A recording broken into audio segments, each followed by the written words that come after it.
Good morning, you guys. Guess what? It is actually a clear, sunny day here on the Adventure Coast of Oregon. Yes. Ooh, look at this little guy.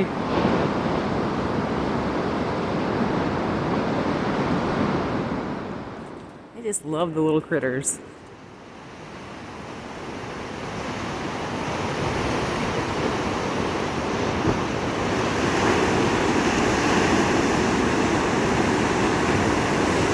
This is a sight that we have not seen too much in the mornings since we've been in Oregon.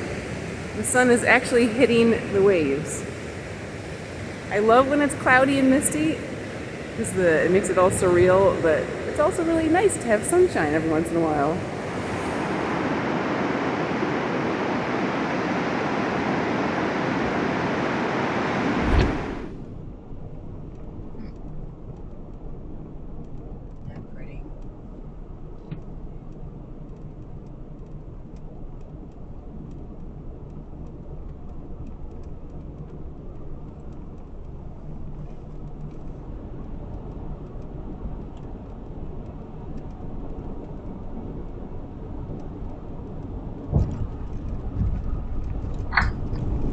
Now we can see things today. Look at that. Yeah. Someone stayed there last night, it looks like. Yeah, I think nothing's worse in this state, it seems like.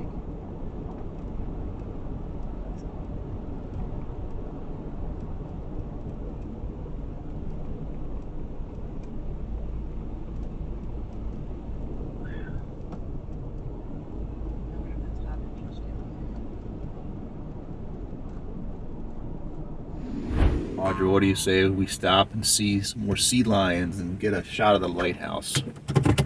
Sounds good to me.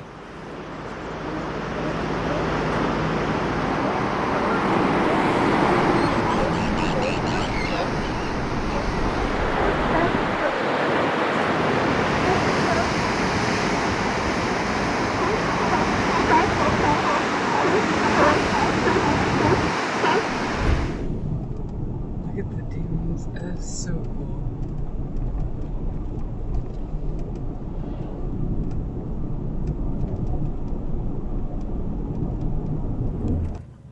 Wow. Check out this view. We're finally to the area where you can see dunes, and they go on for miles. It looks awesome. I gotta get out and get some shots of this.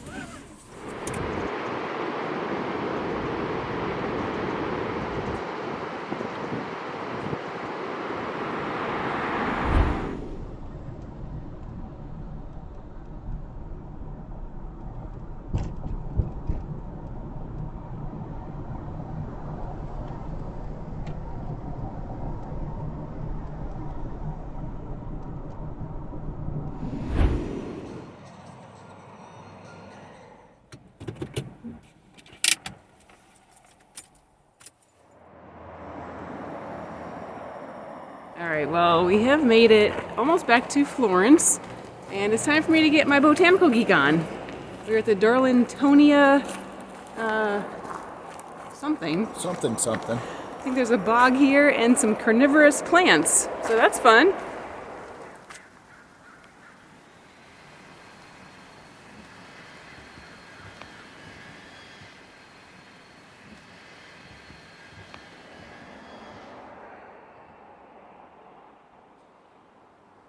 So the name of these plants are cobra lilies, and I think the Latin must be Darlingtonia, thus the name of the park. They're very cool.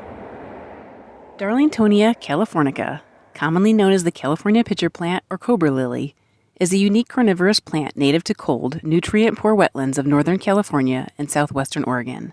It is easily recognized by its tubular, hooded leaves that resemble the raised head of a cobra, complete with translucent windows that confuse and trap insects inside. Instead of using sticky surfaces, the plant relies on downward-pointing hairs and disorienting light patterns to guide prey into its hollow leaves, where insects are broken down and absorbed for nutrients. Growing in seeps and bogs fed by cold-flowing water, Darlingtonia is especially adapted to its environment and stands out as one of the most unusual plants found along the Pacific coast. Wow, look at all these. They're the most interesting thing you've ever seen. It was really neat to see so many of the cobra lilies growing here and to look closely at their unique designs and patterns. There were also several spiderwebs sparkling from the moisture in the morning air. Well, this isn't the quietest spot, but it is really cool because there are a lot of carnivorous plants here.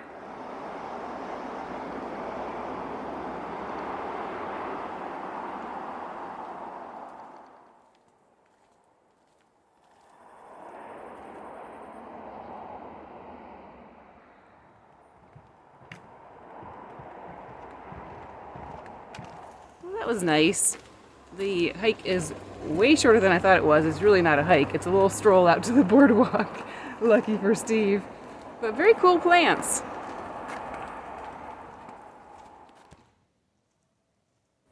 Well, that was a pretty great morning. And now we gotta head to work.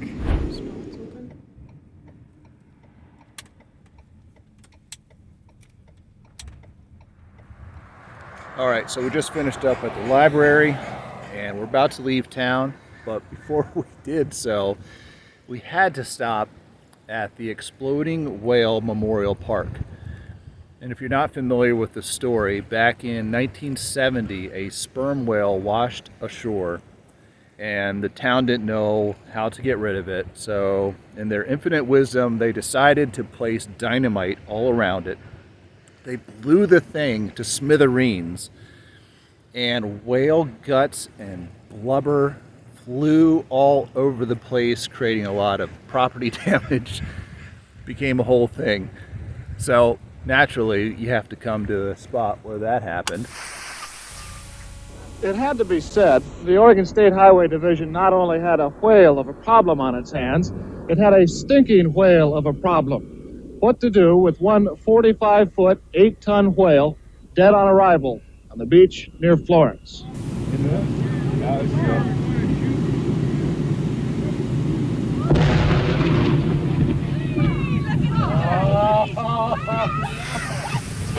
That must have been so crazy. I can't imagine a 45-foot whale washing up on the beach. And then I read that the smell was horrible for quite some time. Hey Audra, I found something I think's better than a bench. Is that possible? Look at this. Whoa. So check out this view behind us. There are awesome sand dunes. That's one of the things that Florence is known for. The area has lots of sand dunes. And I love sand dunes. As Steve said, we are wrapping up our time here in Florence. We're gonna head south. The next thing we're checking out are the sand dunes.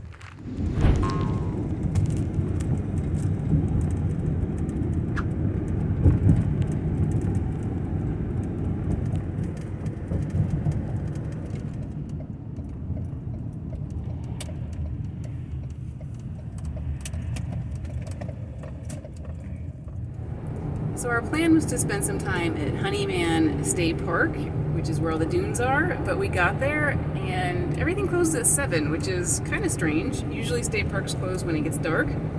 So we had to refigure some things, and now we have found another spot we're going to go check out instead. It's a little bit of a backtrack, which we don't like to do, but we'll do that tonight. We'll make an exception.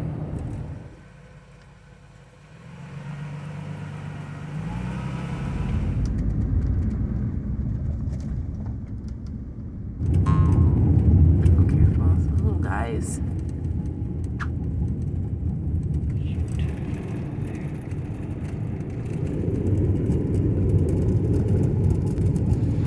So we drove almost 20 minutes to get to this spot. We are across the Siuslaw River from downtown Florence. Right across the way is actually where we parked our first night when we were here and made dinner.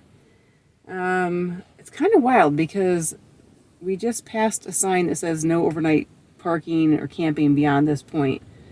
There's campers and stuff around here. I'm going to go out on a limb and say they're probably parking overnight. It seems like in this state things aren't enforced very much, but I find it interesting too that maybe that means we can actually park overnight back a little.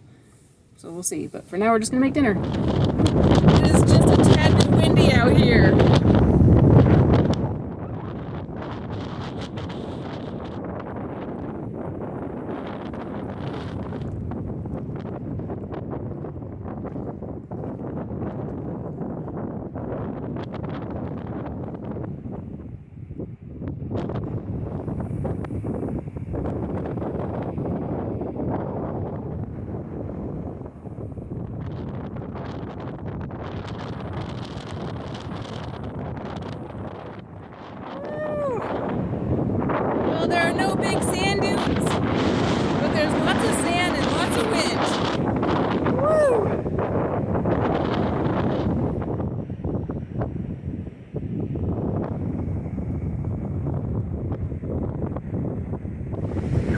my goodness, is it wild out here.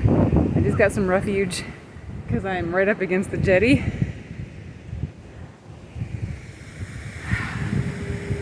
Man, that sand was whipping across the surface. It looked so cool. I'm not sure if you'll be able to see it in the footage or not. It's so cool. And there are also some windsurfers out here. What a fun spot.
Well, good morning, you guys.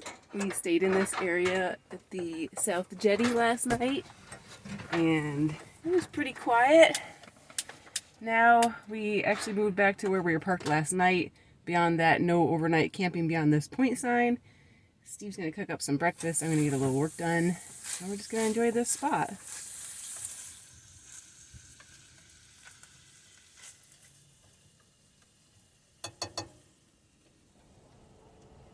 Trying to see how many they're throwing back. So we're watching these crabbers out here. They pulled up a whole basket of crabs, but they have to throw a whole bunch back. Okie dokie. Breakfast is ready. That looks awesome. Thank you. You're the best chef ever.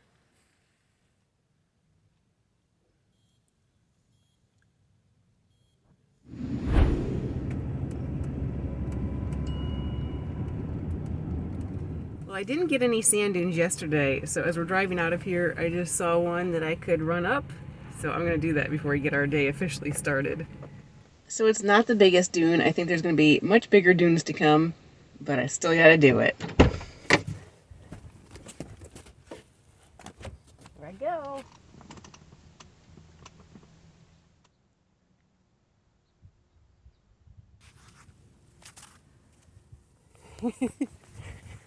Here I go. Ooh.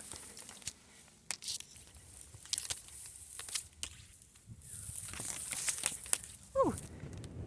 I love it.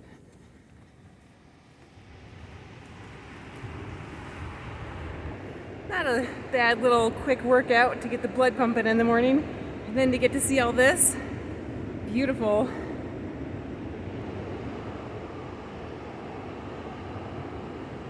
All right, gotta go back to the van. Gotta get to work. All right, here we go.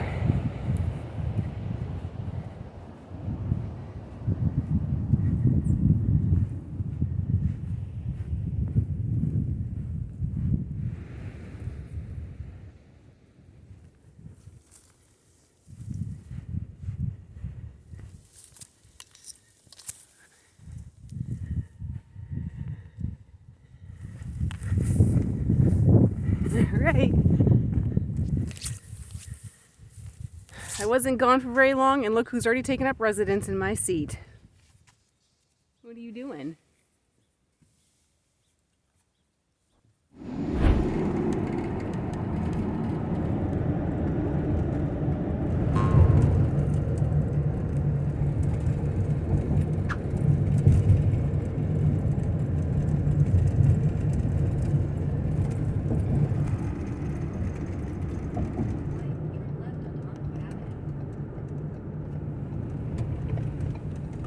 Your destination's on the left.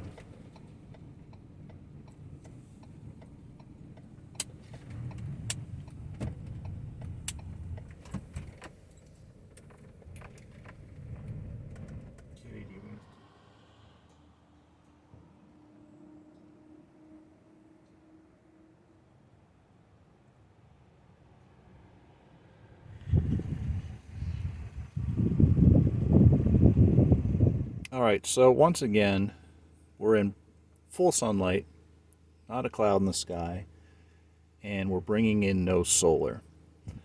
And frankly, this has been an issue since day one, and we are 5 years total into van life, 2 years full-time, and the 3 years prior to that were part-time. So desperately trying to get to the bottom of this. Thought I'd dig out the old multimeter once again and test it to make sure it's not the cable.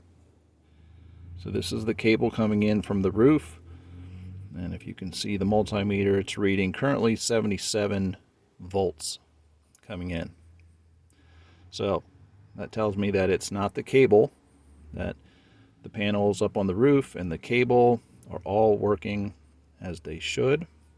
So, one thing I have learned with the help of my friend Bill is that the problem might be that these Delta units, at least the Delta 2, can only accept between 11 and 60 volts. And as I showed just a second ago, we're pulling in well over 70. So that could be the problem. So up on our roof, we have 3 separate 100 watt panels, and each panel is rated at 22.5 volts. So, as I understand it, in theory, with all 3 of those panels tied together in series, that it should bring in about 67.5, if I'm doing the math right. Now, what I don't understand is if that is max or if that's just kind of like an approximate, because as I showed you, we're bringing in well over 70 volts at the moment.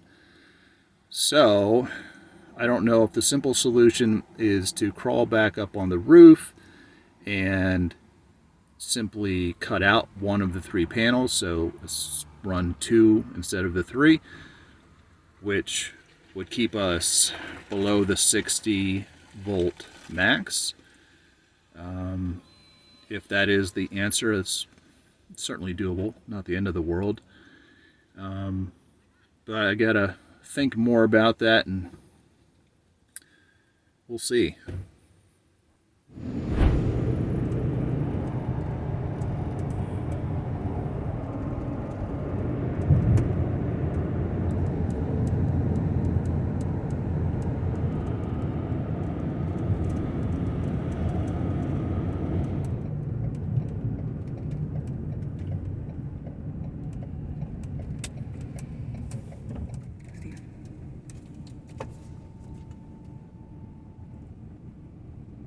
Well, we wrapped up our day at the library. Workday is over. Now it's time to do more exploring, and we have come to an area where we're supposed to be able to view elk. And it's our lucky day because right away there's a bunch of elk right here. We're at the Dean Creek Elk Viewing Area, and it's pretty good that they named it that because there are a lot of elk here. The Dean Creek Elk Viewing Area, located just east of Reedsport along Highway 38, offers one of the best opportunities to observe Roosevelt elk in their natural habitat. The site protects open meadows, wetlands, and forest edges that support a resident herd, allowing visitors to view elk year-round from designated pullouts and trails. Early mornings and evenings are especially active times when elk graze in the fields or move between cover and open areas. Easily accessible and managed to minimize disturbance, The viewing area provides a safe and reliable place to experience Oregon's largest land mammals up close.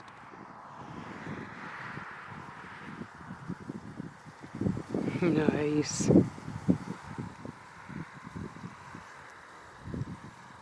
Just walks around like nothing's going on.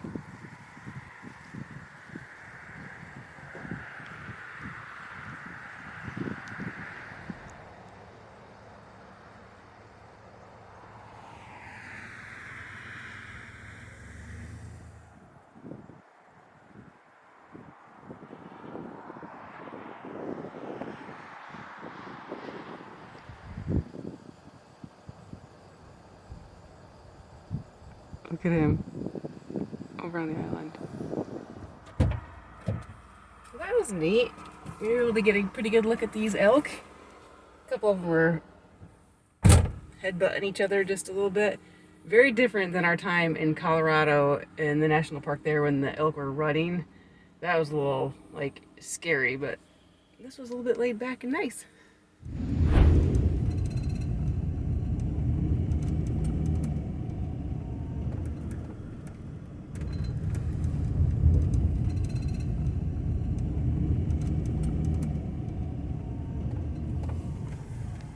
Continue on Lighthouse Road for half a mile.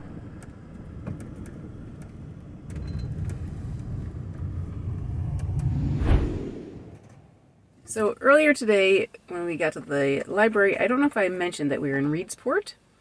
That's where we are, or have been. And after the library, we headed a little east of Reedsport to see the elk. And now we have headed a little bit south. And we came to see the Umpqua Lighthouse and the view of the ocean and some of the dunes. We basically were looking for a good place to make dinner, as usual. So this is a pretty nice spot here. And there are signs that have confirmed we can't spend the night, so we'll have to figure out what we're doing for overnight.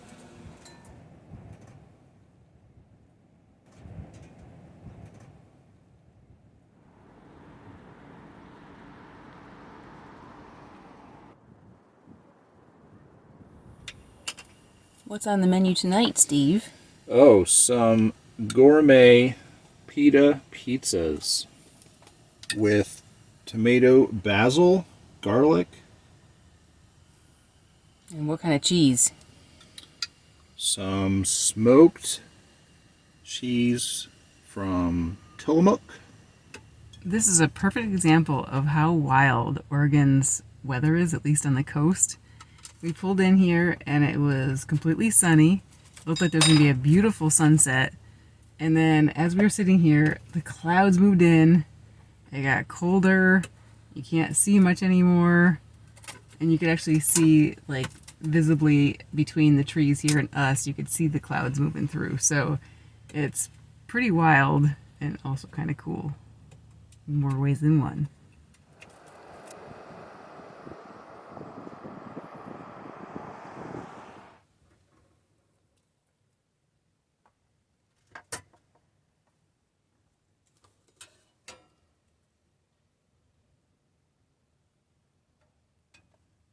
All right, dinner's ready. Pizza night. Awesome. I'm sitting here working on transferring files because Steve's phone was completely full and his SD card. So gotta move stuff off his phone so we can keep recording. And this is looking pretty good. So the light from the lighthouse is awesome right now because of all the clouds that have moved in. The light just shines through the clouds. Just so wild.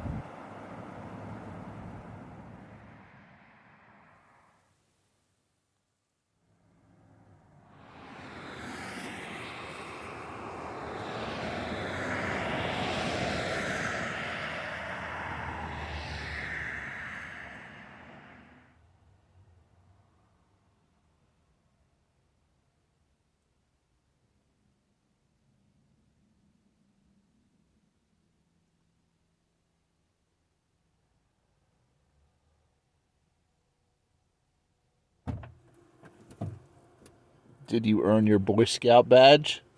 Maybe. Oh, it's so gross what people leave behind.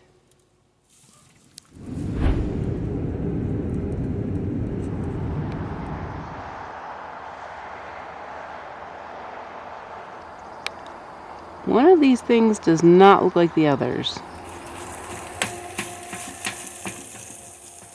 Well, an official good morning, you guys. Last night we headed back towards the elk viewing area to stay overnight at a pull-off just all along the side of the road that had been listed on iOverlander. It was fairly loud with traffic, but I think we slept pretty well anyway. Now this morning we came just a little ways to get back to the elk viewing area to see if we could get some more good elk sightings. They're a little bit further off this morning, but it's a nice spot to hang out, make some breakfast. There are bathrooms here. We dumped our gray water, took care of some other things. So, a good morning. Breakfast is ready. Thank you. So a little sneak peek behind Steve and Audra. Audra has a dislike for bananas that reach a certain ripeness. Yuck. Now these are just starting to turn, right? And in my opinion, are still really good. But Audra will not touch them. She likes them on the green side, which I cannot stand. So the question is, where do you stand on Banana Gate? Let us know in the comments below. So I think this bunch of bananas is an anomaly. We bought them. I usually can only eat them like the first day or two before I stop liking them. I needed a little bit of green. So I was all excited to have some good bananas. I had a little bit of green. I tried to eat it and it was so gross. It tasted like a ripe banana. So I don't trust these anymore. So no banana for me this morning. So breakfast was pretty yummy. I have a pretty good chef. For the first probably 20 years or so that we were married, I did most of the cooking, but now he has taken over that role, and I have to say, he's gotten pretty good. So now that we've had our breakfast, and the library will be opening soon, it's time to start getting ready to move on. I've got to get myself together, and this morning, it's a dry shampoo morning, because my hair's getting just a little bit gross. But guess what, you guys? The next town is a Planet Fitness. We have not been to Planet Fitness in a while, so I'm looking forward to it. I'm looking forward to getting some exercise in a gym and be able to take a long hot shower, no rush, maybe do some laundry. We'll see. Part of the reason that it took so long for me to regain chef duties is because shortly after we got married, I stumbled across a recipe for fish, and I thought, oh, this sounds good. So I went to the grocery store and I bought everything. And this particular recipe called for parsley, but I picked up cilantro. And let's just say it didn't turn out so well.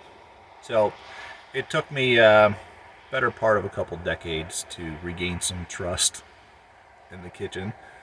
And he started easing back into cooking because he would see these recipes on social media and want to try them. And actually a lot of them were pretty good. He also went through a cheese making stage and some other things. So it's been kind of fun seeing his progression in the cooking department. So this is where we're going to leave you for this episode. We really have enjoyed our time in this area, especially at Cape Perpetua. We had some wonderful overnight spots. We're going to continue to make our way south, albeit very slowly. If you haven't already, please hit that subscribe button and the like button. And of course, we love hearing from you, so drop us a comment below. And until next time, enjoy those ripe bananas. Banana. Ew. This is where we're going to leave you for this episode. If you enjoy our videos, please consider becoming a patron by using the link on the screen that we've also included in the video description, along with information about today's adventure and our channel. A special thank you to all our patrons. We appreciate your ongoing support. Thanks for coming along with us on this van life adventure. Please take a second to hit the like button below, leave a comment to let us know you're watching, and click that subscribe button if you haven't already. Don't forget, you can also connect with us and see my photos of the places we visit on our Facebook and Instagram.